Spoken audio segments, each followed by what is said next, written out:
तो हेलो बच्चों, नमस्कार, जय हिंद, जय भारत। मैं हूं आपका गुरुजी के और आप देख रहे हैं आपका प्यारा सा छोटा सा चैनल गुरुजी एजुकेशन। आपको चैत नवरात्रि की हार्दिक शुभकामनाएं। जय माता दी। तो बच्चों, हम समझते हैं हमारा चैप्टर चल रहा है इलेक्ट्रिक चार्जेस एंड फील्ड्स, जिसमें हम पढ़ते हैं इलेक्ट्रोस्टैटिक इंडक्शन। इलेक्ट्रोस्टैटिक इंडक्शन से पहले बच्चों हम समझते हैं कंडक्टर एंड इंसुलेटर। कंडक्टर ऐसे सब्सटेंस होते हैं जिसमें से इलेक्ट्रिक चार्जेस इजीली फ्लो हो जाते हैं, और इंसुलेटर्स ऐसे सब्सटेंस होते हैं जिसमें से इलेक्ट्रिक चार्जेस फ्लो नहीं होते। तो हमारे पास कंडक्टर के कुछ एग्जांपल्स हैं: metal, human body and animal body, etcetera. And insulator के एग्जांपल्स है would, plastic, nylon, rubber, etcetera. Glass, जिसमें से इलेक्ट्रिक चार्जेस फ्लो नहीं होते हैं। हमारा मेन टॉपिक इलेक्ट्रोस्टैटिक इंडक्शन को समझते हैं बच्चों। इलेक्ट्रोस्टैटिक इंडक्शन को बिल्कुल ब्रीफ एनालिसिस करते हैं हम। यहाँ पर हमने क्या काम किया बच्चों, एक ग्लास रॉड लिया जो कि पॉजिटिवली चार्ज है। ग्लास रॉड लिया जो कि पॉजिटिवली चार्ज है, और उसे हमने कंडक्टिंग रॉड के पास में लाया। कंडक्टिंग रॉड जो कि न्यूट्रल है। न्यूट्रल है मतलब इसमें number of proton is equal to number of electrons.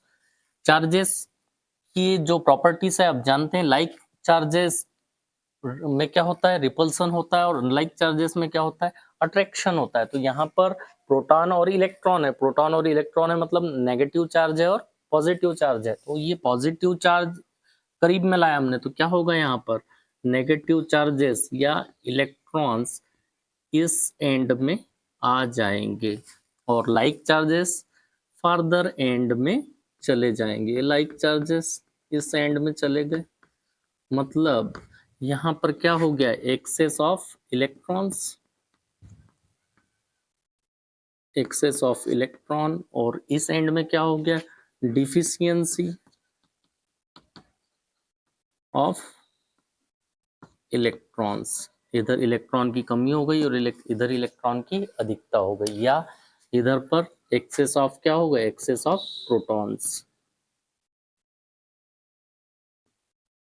Excess of protons. इसी प्रकार हम यहाँ पर देखते हैं आगे आगे देखते हैं। हमने प्लास्टिक की रॉड लिया और प्लास्टिक रॉड को अब कंडक्टिंग रॉड के पास में लाते हैं। ये प्लास्टिक की रॉड है और कंडक्टिंग रॉड के हमने करीब में लाया। तो यहाँ भी चार्जेस की प्रॉपर्टी के कारण क्या हो जाएगा, अनलाइक चार्जेस इस एंड में आ जाएंगे, मतलब प्रोटॉन्स इस एंड में आ जाएंगे। ये प्रोटॉन्स इस एंड में आ गए, मतलब यहाँ पर क्या हो गया, डिफिशियंसी ऑफ इलेक्ट्रॉन्स।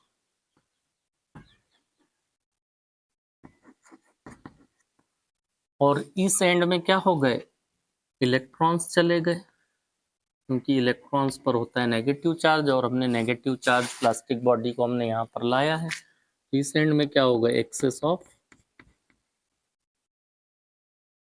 इलेक्ट्रॉन्स हो गए।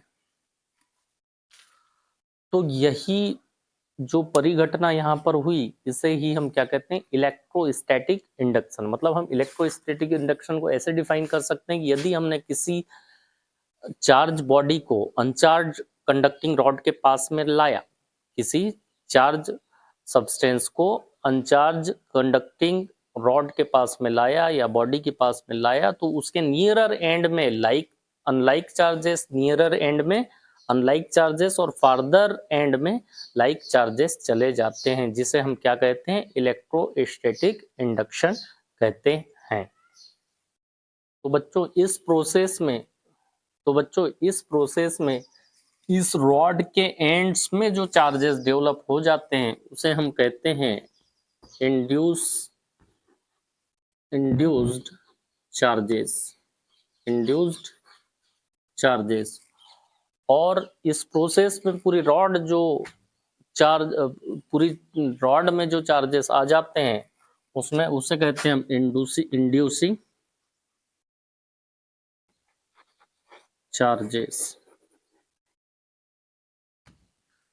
तो बच्चों, ये थी हमारी कहानी इलेक्ट्रोस्टैटिक इंडक्शन की।